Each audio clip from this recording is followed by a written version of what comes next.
여러분들의 경제 상식을 꽉꽉 채워드리겠습니다. 문현진의 경제 상식 사전입니다. 자, 오늘도 여러분들이 주식을 하다 보면 궁금한 내용들, 그리고 경제에 대한 내용들, 주식 관련 어떤 용어들을 봤을 때 헷갈리거나 그리고 이해가 안 되시는 분들 굉장히 많으시죠. 그거 제가 하루에 10분만 투자하시면은 쏙쏙 이해시켜 드리겠습니다. 도움이 되신다면은 좋아요와 구독 그리고 알람 설정까지 반드시 부탁드리면서 바로 한번 출발해 보도록 할게요. 자, 일단 오늘은 뭘 할까 하다가 여러분들이 주식을 하다 보면 굉장히 많이 맞닥뜨리게 되는 내용이 아닐까 싶습니다. PER이라고 하는 부분인데요. 퍼라고도 부르기도 하죠. 그래서 이 PER이 뭔지 대충 알 것 같기도 하고, 낮으면 좋다, 높으면 안 좋다, 이런 이야기를 들어본 것 같긴 한데, 이게 뭔지를 알아야 우리가 판단할 거고, 그걸 무조건 낮다고 무조건 좋은 건지, 또 높다고 무조건 안 좋은 건지, 이런 것들을 좀 알아야 될 것 같습니다. 그래서 오늘 그렇게 사실 이거 PER을 이해하려고 한다면은 정말 많은 그 시간이 필요하거든요. 근데 제가 최대한 짧은 시간 내에 여러분들이 일단은 개요 뭔가 조금 이해할 수 있도록 도와드리도록 할게요. 자, 바로 PER에서 보게 되면은요, 요즘 금리 인상으로 인해서 증시 PER이 낮아졌다라는 이야기도 나오고 있고요. 그리고 긴축 조정으로 인해서 코스피 PER이 10.6배라고 하는데, 이 몇 배 이런 것도 왜 나오는 건지, 그리고 PER이 300배다, 아니 10.6배로 뚝 떨어졌다는 것도 있는데 300배는 도대체 뭐냐 이 말이에요. 그래서 300배다, 가뱅, 현대차제치고 시총 8이라고 하는데 300배 좋은 거야 나쁜 거야, 몇 배 벌었다 이런 이야기를 하는 거 들어보면은 몇 배가 300배면 좋은 거 아닌가 이런 생각도 하게 되는데, 뭔지를 알아보도록 합시다. 일단 PER이라고 하는 것은요, 사전적인 용어를 찾아보시게 되면은 주가 수익 비율이라고 해서 Price Earning Ratio 해가지고 PER 이렇게 앞에 있는 약자만 따서 부르는 거라고 보시면 되겠습니다. 현재 주가가 한 주당 수익의 몇 배가 되는가를 알아보는 지표라고 보시면 되는데요. 현재 주가가 한 주당 수익의 몇 배냐, 그러니까 몇 배가 300배, 100배, 1000배 이렇게 높아지면 높아질수록 안 좋은 거겠죠. 한 주당 수익이 적은 거니까요. 그래서 이렇게 사전적인 용어로 보면 좀 어려운데, 조금 우리가 다르게 생각 한번 해보게 되면은 좀 쉽습니다. 일단 기업에 투자하게 되면은 우리가, 기업은 돈을 벌어야 되는 거잖아요. 물론 어떤 풍문, 소문 이런 것들 때문에 주가가 급등하는 것도 있지만 돈을 벌어야 됩니다. 그래서 기업은 영업이익을 생각을 해야 되는데, 야 근데 이거 내가 기업에 투자를 해주는 거니까 돈을 준단 말이에요. 그 돈을 주게 되면은 이 돈으로 얘가 얼마나 벌어올 수 있을까? 내가 얘한테 1,000원을 투자하게 되면은 이 1,000원으로 얼마나 벌어올 수 있지? 1,000원으로 영업을 해가지고 얘가 얼만큼 벌어오는지를 우리가 알아내고 싶은데 계산이 조금 어렵고, 그걸 쉽게 볼 수 있는 방법이 없을까 하다 보니까 여러 가지 지표 계산을 해놓고 지표로서 보여주는 것들이 있습니다. 그렇게 그 영업이익 대비해서 주가가 어느 정도인지, 주가 대비해서 영업이익이 어느 정도인지를 우리가 알 수 있는 지표를요, EPS와 PER이라고 하는 그 두 가지 지표가 있는데, PER을 알기 위해서는 EPS를 먼저 봐야 돼요. 왜냐하면 한 주당 이익이 얼마인가부터 알 수 있다는 거죠. 회사의 단기 순이익이라는 것이 있는데요, 영업이익에서 일단은 우리 금융권에서 생기는 손실 또는 수익 이런 것들 다 포함을 해서 단기 순이익이라는 것이 만들어지게 됩니다. 이 단기 순이익을요, 총 발행 주식수로 나누어 보게 되면은 우리가 한 주당 얼마 벌어왔는지 계산을 해볼 수 있거든요. 이러니까 머리가 좀 아프기 시작하죠. 한 주당 얼마를 벌어왔는가를요, 그냥 쉽게 생각해서 한 사람당 얼마를 벌어왔는가로 생각을 해보자는 거예요. 우리가 흔히 10명에서 10만원을 벌었다라고 한다면은 한 사람당 얼마를 벌어온 거죠? 10명에서 10만원 벌었다. 그러면 한 사람당 만원을 번 거잖아요. 그러니까 한 사람당 만원을 벌었구나. 그러면은 10만원을 벌었는데 내가 주식이 10주가 있다면은 한 주당 얼마 벌었나? 만원 벌어 온 게 되겠죠. 그래서 사람으로 생각하면 조금 더 이해가 쉽습니다.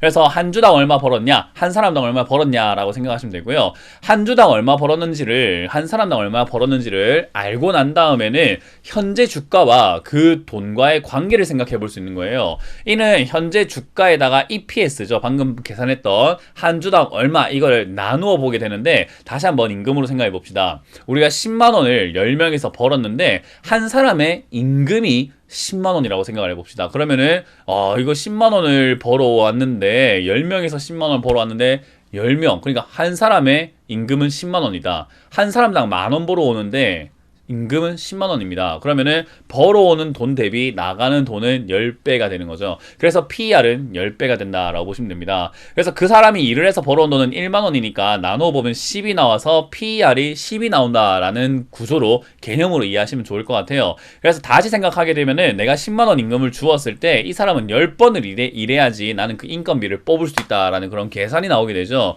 그래서 이 사람한테 내가 10만 원 줘서 일을 시키게 되면은 한 번 일할 때 만 원을 벌어오니까 10번 일해야 내가 본전을 찾는 거구나 라고 해석할 수 있고요. 이걸 PER로 다시 또 넘겨 나가게 되면은 한 주당 얘가 1만 원을 벌어오는 회사라고 한다면은 지금 주가가 10만 원일 때 내가 이 회사에 투자하게 되면은 이 회사는 내가 투자한 돈으로 돈을 벌어오는데 10년이라는 기간이 걸릴 수가 있구나. 내가 투자해준 만큼 벌어오는데 10년이 걸리구나. 그럼 방금 봤던 카카오뱅크 같은 경우는 300배라고 했으니까 내가 지금 만약에 1억을 해줬다라고 한다면은 그 1억만큼을 영업을 통해서 벌어오는데 300년이 걸리는 기업이라고 보시면 좋겠죠. 그래서 PER은 투자금만큼 회사가 벌어오는 기간으로 생각하면은 조금 더 쉬워진다라고 이해하시면 되겠습니다. 자, 그럼 PER이 카카오가 234배고 네이버는 4.5배라고 하는데 그러면 이제 조금 이해가 되죠. 네이버는 4.5배고 PER이 234배구나. 그러면 카카오는 내가 1억을 투자해주면 234년 뒤에 1억을 벌어오는 거고 네이버는 4.5년 뒤에 1억을 벌어오는 회사구나. 그러면 영업이익으로 따진다면 당연히 네이버 쪽이 훨씬 더 영업이익을 더 많이 벌어오는 회사라고 볼 수가 있겠죠. 그래서 PER은 낮을수록 좋다고 여겨집니다. 1에 가까우면은 내가 투자한 것을 1년 만에 벌어오는 회사잖아요. 근데 그만큼 돈을 잘 벌어온다고 해석하긴 하는데 무조건 낮다고 해서 투자 매력이 높은 것은 아니고요. 아까 말씀드렸던 것처럼 영업이익이 아니라 단기 순이익으로 하다 보니까 맹목적으로 믿어버리게 되면 다양한 변수를 놓쳐버리게 됩니다. 어떤 변수가 있는가라고 한다면요. 당연히 주가가 높아지게 되면은 PER은 높아지게 됩니다. 아까 사람으로 친다면 인건비가 높아지게 되면은 한 사람당 만 원 벌어오는데 인건비를 10만 원 주는 게 아니라 20만 원이라고 한다면은 PER은 20이 돼버리겠죠.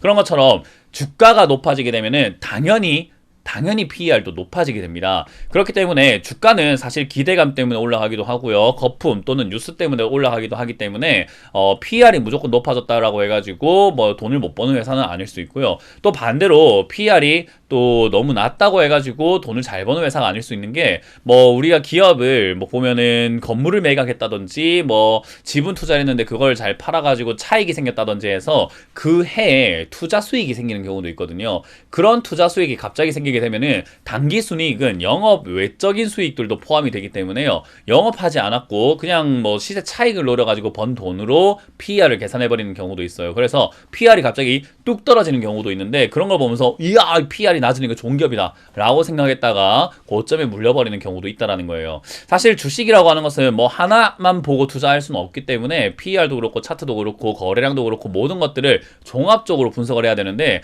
이것도 너무 맹목적으로 믿어버리게 되신다면은 아무래도 어려울 수 있다. 투자에 어려움을 느낄 수 있다라는 것을 이해하시면 되겠습니다.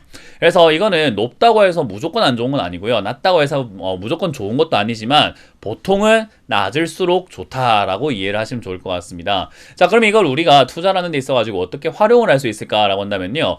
PER은 한 기업의 PER만 봐서는 안 돼요. 그 기업이 갖고 있는 경쟁사 또는 그 업종 있잖아요. 업황. 우리가 예를 들어가지고 뭐 카카오라고 한다면 인터넷 그런 관련 플랫폼 기업들의 뭐 PER을 함께 다 같이 보는 게 좋고요. 그 업종의 PER보다 조금 낮다라고 한다면은 이 업종에 구성되어 있는 기업들보다는 평균 기업들의 PER보다는 조금 낮으니까 저평가 구간일 수도 있겠구나라고 해석을 할 수 있고요. 근데 내가 투자하려고 하는 회사에 PER을 봤는데 업종 대비로 봐가지고 너무 이렇게 PER이 높다라고 한다면은 내가 투자한 자금을 벌어오는데 걸리는 기간이 오랫동안 걸리는 기업이니까 야 이거는 돈을 잘 못 버는 기업이구나 라고 보시면 좋을 것 같아요. 이거는 업황마다 업종마다 PER은 다 달라요. 뭐 현대차 다르고 삼성전자 다르고 어떤 업종에 들어가 있느냐에 따라 가지고 평균 PER과 뭐 어느 정도가 적정하다라고 할 만한 게 다 달라요. 무조건 1에 가깝다고 해서 좋은 게 아니라 어떤 업황은 뭐 30에 가까울수록 좋은 거고 어떤 업황은 1에 가까울수록 어떤 업황은 또 100에 가까울수록 좋은 게 있습니다. 그만큼 업종 PER이 굉장히 높게 형성되어 있기 때문에 때문이다 라고 보시면 되겠죠. 그래서 PER을 이해하기 위해서는 뭔가 잣대를 하나 딱 놔둬놓고 무조건 4여야만 해, 3이어야 돼, 이렇게 약간은 뭐 절대적인 기준을 갖고 접근하시게 된다면 어려울 수 있다는 점 기억하시면 좋겠죠. 자, 그리고 이론적으로는 PER이 1에 가까울수록 좋긴 한데, 아까 방금 말씀드렸던 것처럼 단기 순이익은요, 여러 가지 투자 차익 등으로 과하게 높아지는 경우도 있기 때문에 한 해의 PER이 낮아졌다 또는 저 PER이다, PER이 너무 낮다라고 해서 좋은 게 아니라 평균 최소 5년 정도의 PER을 같이 보면서 PER이 어떤 식으로 형성이 되어 있는가, 뭐 갑자기 뚝 떨어진 것은 아닌지, 적당하게 이렇게 뭐 유지가 되면서 저 PER 상태로 유지가 된 건지, 그런 것들을 동시다발적으로 한번 여러분들이 해석을 해봐야 된다는 거 기억하시면 되겠습니다.